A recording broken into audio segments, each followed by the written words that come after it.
महाभारत की गांधारी का कटु सत्य। जानिए 10 रहस्य। गांधारी गांधार देश के सुबल नामक राजा की कन्या थी। गांधार की होने के कारण उन्हें गांधारी कहा जाता था। गांधार आज के अफगानिस्तान का एक अक्षेत्र था, जिसे आज कंधार कहा जाता है। गांधारी के भाई का नाम शकुनी था। शकुनी दुर्योधन का मामा था। वह यहाँ हस्तिनापुर में महाराज धृतराष्ट्र की पत्नी और दुर्योधन आदि कौरवों की माता थी। आओ गांधारी के 10 रहस्य जाने। इच्छा विरुद्ध विवाह। कहते हैं कि गांधारी ने धृतराष्ट्र से मजबूरीवश विवाह किया था। इसका कारण भीष्म थे। अंधे महाराज धृतराष्ट्र के लिए भीष्म ने गांधार नरेश की राजकुमारी का बलपूर्वक विवाह धृतराष्ट्र से कराया था। धृतराष्ट्र से पहले बकरे से विवाह। किंवदंती अनुसार ऐसा माना जाता है कि गांधारी का विवाह धृतराष्ट्र से करने से पहले ज्योतिषों ने सलाह दी कि गांधारी के पहले विवाह पर संकट है, अतः इसका पहला विवाह किसी और से कर दिया जाए, फिर धृतराष्ट्र से करें। इसके लिए ज्योतिषों के कहने पर गांधारी का विवाह एक बकरे से करवाया गया था। बाद में उस बकरे की बलि दे दी गई। कहा जाता है कि गांधारी को किस प्रकार के प्रकोप से मुक्त कराने के लिए ही ज्योतिषों ने यह सुझाव दिया था। इस कारणवश गांधारी प्रतीक रूप में विधवा मान ली गई और बाद में उनका विवाह धृतराष्ट्र से करा दिया गया। गांधारी ने भी आंखों पर पट्टी। इसी संबंध में 2 कथा है। पहला यह है कि गांधारी को पहले ही पता था कि उनका विवाह जिससे होने वाला है उनका पति अंधा है। दूसरा यह है कि वे विवाह के बाद जब उन्हें पता चला कि मेरे पति अंधे हैं तो वह सन्न रह गई थी और उसने माना कि मेरे साथ धोखा हुआ है, इसलिए उसने अपनी आंखों पर पट्टी बांध ली थी।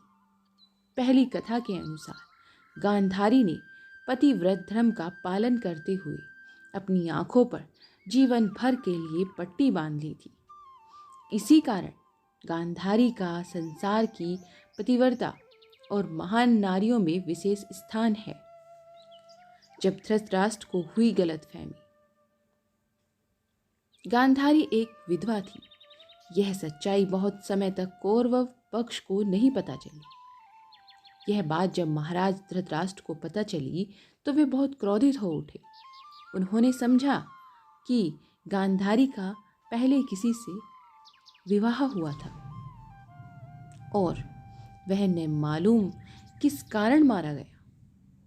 धृतराष्ट्र के मन में इसको लेकर दुख उत्पन्न हुआ और उन्होंने इसका दोषी गांधारी के पिता राजा सुबाल को माना।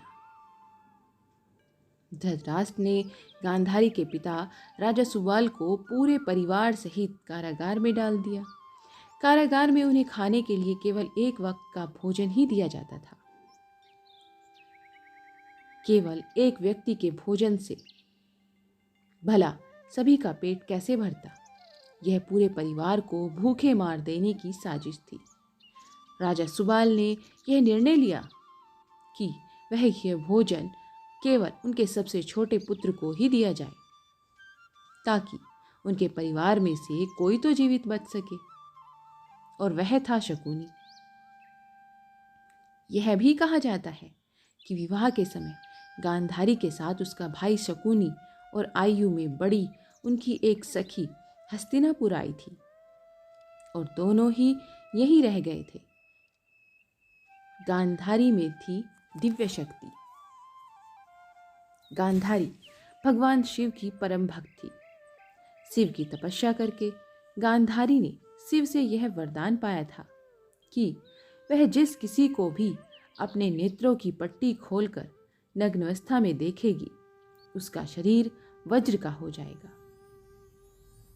युद्ध से पहले ऐसे में गांधारी ने अपनी आंखों की पट्टी खोलकर दुर्योधन के शरीर को वज्र का करना चाहा, लेकिन कृष्ण के बहकावे के कारण दुर्योधन ने अपने गुप्तांग को पत्तों से छिपा लिया था, जिसके चलते उसके गुप्तांग और जांघें वज्र के समान नहीं बन पाए।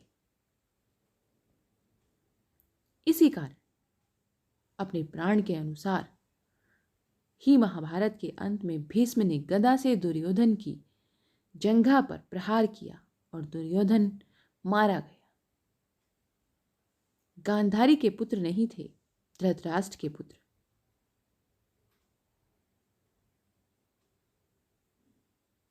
गांधारी के पुत्रों को कौरव पुत्र कहा गया, लेकिन उनमें से एक भी कौरववंशी नहीं था।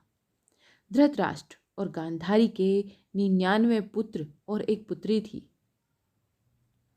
जिन्हें कौरव कहा जाता था। गांधारी ने वेद व्यास से पुत्री होने का वरदान प्राप्त किया था।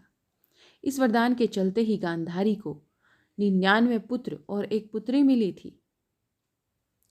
उक्त सभी संतानों की उत्पत्ति 2 वर्ष बाद कुंडों से हुई थी। गांधारी की बेटी का नाम दुशला था। गांधारी जब गर्भवती थी तब धृतराष्ट्र ने एक दासी के साथ सहवास किया था, जिसके चलते युयुत्सु नामक पुत्र का जन्म हुआ था। इस तरह कौरव 100 हो गए। कुंती से थी गांधारी की प्रतिद्वंदिता। कुंती के पुत्र पांडव थे और गांधारी के पुत्र कौरव। प्रारंभ में दोनों ही एक महल में रहती थी, लेकिन राजगद्द के चक्कर में दोनों में अप्रत्यक्ष रूप से प्रतिद्वंदिता रहती थी। कुंती एक अद्भुत महिला थी।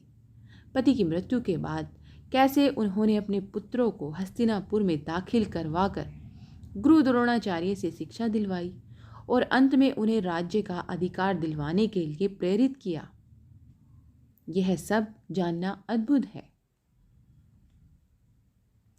जिस तरह कुंती के संघर्ष किया, उसी तरह गांधारी ने भी संघर्ष किया। फिर भी दोनों की महिलाएं एक दूसरे के सुख दुख में साथ देती थी। पुत्र और भाई के वंश में गांधारी। शकुनी ने गांधारी व धृतराष्ट्र को अपने वश में करके धृतराष्ट्र के भाई पांडु के विरुद्ध षड्यंत्र रचने और राज सिंहासन पर धृतराष्ट्र का आधिपत्य जमाने को कहा था। शकुनी की जब यह चाल किसी भी कारण से सफल रही हो, उसका सम्मान और बढ़ गया। गांधारी अपने भाई की चाल को समझती थी और वह अपने पुत्र को बुराइयों से दूर रहने को कहती थी। इसलिए लेकिन वहां उनकी एक भी ना चलती थी। पति, भाई और पुत्र के बीच गांधारी विवश थी। श्री कृष्ण को शाप। गांधारी के सभी 100 पुत्र महाभारत के युद्ध में मारे गए। अंत में दुर्योधन का जब भीम ने वध कर दिया। महाभारत युद्ध के पश्चात सांत्वना देने के उद्देश्य से भगवान श्री कृष्ण गांधारी के पास गए। गांधारी अपने 100 पुत्रों की मृत्यु के शोक में अत्यंत व्याकुल थी। भगवान श्री कृष्ण को देखते ही गांधारी क्रोधित होकर उन्हें शाप दिया कि तुम्हारे कारण जिस प्रकार से मेरे 100 पुत्रों का नाश हुआ है, उसी प्रकार तुम्हारे वंश का भी आपस में एक दूसरे को मारने के कारण नाश हो जाएगा। भगवान श्री कृष्ण ने गांधारी से कहा, देवी, मैं आपके दुख को समझ सकता हूं। यदि मेरे वंश के नाश से तुम्हें आत्म शांति मिलती है तो ऐसा ही होगा। भगवान श्री कृष्ण ने माता गांधारी के उस शाप को पूर्ण करने के लिए अपने कुल के यादवों को मति फेर दी। मोसुल युद्ध के कारण जब श्री कृष्ण के कुल के अधिकांश लोग मारे गए तो श्री कृष्ण ने प्रभास क्षेत्र में एक वृक्ष के नीचे विश्राम किया वहीं पर उनको एक भील ने भूलकर तीर मार दिया, जो कि उनके पैरों में जाकर लगा।